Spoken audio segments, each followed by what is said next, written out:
Figures I received last week show that in Mayo, 130 adults and 55 children are on the waiting list for inpatient ear, nose and throat treatment, and on the outpatient list there's 2,028 adults and 823 children awaiting treatment. That's over 3,000 people in Mayo alone. The reason I investigated those figures was I got a call from a parent where a child with autism who needed an appointment, and she was told that it would be 2.5 years before that child would get an appointment. And I thought, this must be wrong, there's something wrong there. But when we see the waiting lists, we know that it's true, and that is absolutely scandalous.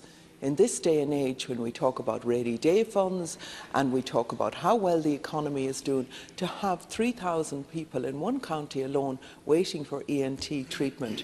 But delays in ENT treatments can lead to permanent and irreversible damage done to patients, and many patients in need of ENT treatment suffer from a range of other physical and intellectual disabilities as well. And I think that magnifies the problem. But last week, 60 more cases of children, as I spoke about here, in the West were failed because of the audiology testing services. In many of these cases, earlier diagnosis and swift treatment could potentially have reduced any harm caused by this systemic failure.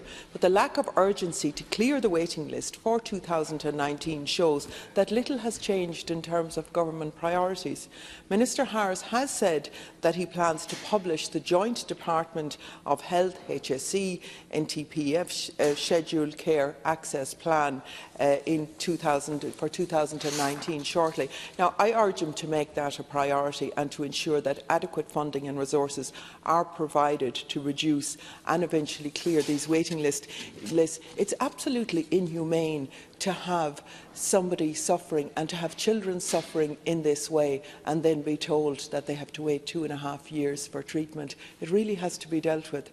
And I would ask for the Minister to come into the House here to discuss that plan and what he's planning to do to reduce those lists, because it's impossible to explain to a child that because you don't have the money, you cannot get the necessary treatment that you need.